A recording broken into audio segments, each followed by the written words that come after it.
राज्य में all India jewellers and Goldsmith federation के बिहार चैप्टर के अध्यक्ष अशोक कुमार वर्मा की तरफ से नकाब, मास्क और हेलमेट को लेकर के जो प्रावधान जारी किया गया था, यानी जो बातें कही गई थी कि अगर स्वर्ण आभूषणों के दुकानों में अगर इन चीजों को धारण करने वाले प्रवेश करते हैं तो उनसे ये आग्रह किया जाएगा कि वो इन तीनों चीजों को निकाल ले, तभी व्यापारिक डील होगी। इस बात ने अब तूल पकड़ लिया है। इस बात ने अब राजनीतिक रंग ले लिया है। एक तरफ जहां आरजेडी इसके विरोध में है, वहीं भारतीय जनता पार्टी ने इसका समर्थन किया है। आरजेडी जहां इसे अपने संवैधानिक मूल्यों का हनन कह रही है, वहीं बीजेपी का कहना है कि ये कोई मुद्दा नहीं है, ये सुरक्षा की दृष्टि से उठाया गया कदम है। सबसे पहले आप आरजेडी के नेता के बयान को सुनिए। ज्वेलरी दुकानदारों के द्वारा हिजाब और नकाब प्रतिबंधित किया जाना कहीं ना कहीं भारत के संविधान और संवैधानिक व्यवस्था के खिलाफ है।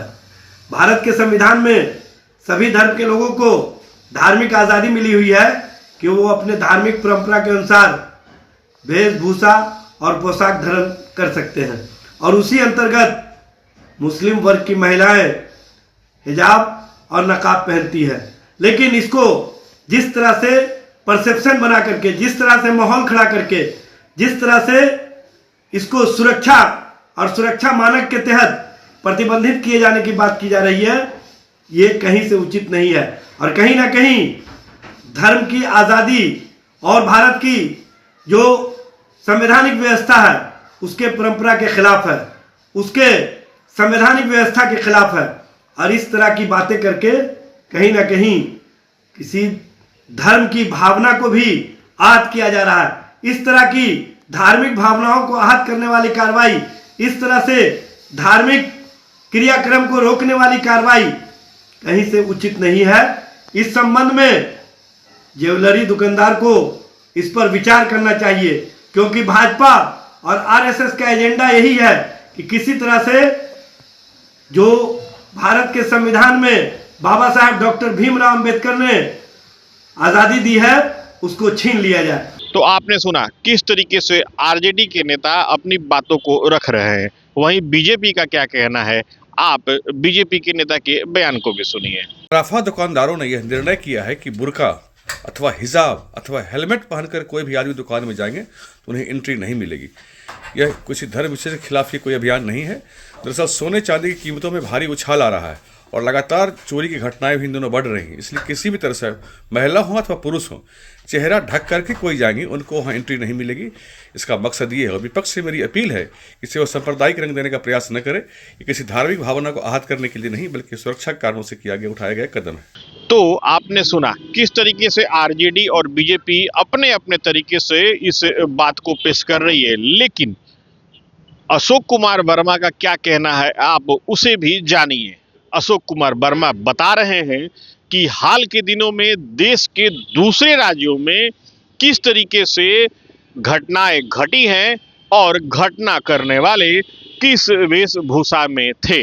साथियों, मैं all India jewellers and Goldsmith federation का प्रदेश अध्यक्ष अशोक कुमार वर्मा। कल हम लोगों ने अपने ज्वेलर्स के पूरे जिला के जिलाध्यक्षों के साथ एक जूम पे मीटिंग करके सुरक्षा की दृष्टि से एक निर्णय लिया गया कि कोई भी ग्राहक हमारे यहाँ पूरा फुल हेलमेट या मास्क या मफलर और महिलाएं या हिजाब लगा करके जो दुकान पे आना चाहेंगी ज्वेलर्स की दुकान में, हम उनसे अनुरोध करेंगे कि कृपया स्वयं इसको निकाल करके अपने चेहरे को छिपा करके मेरे दुकान में ना आवें।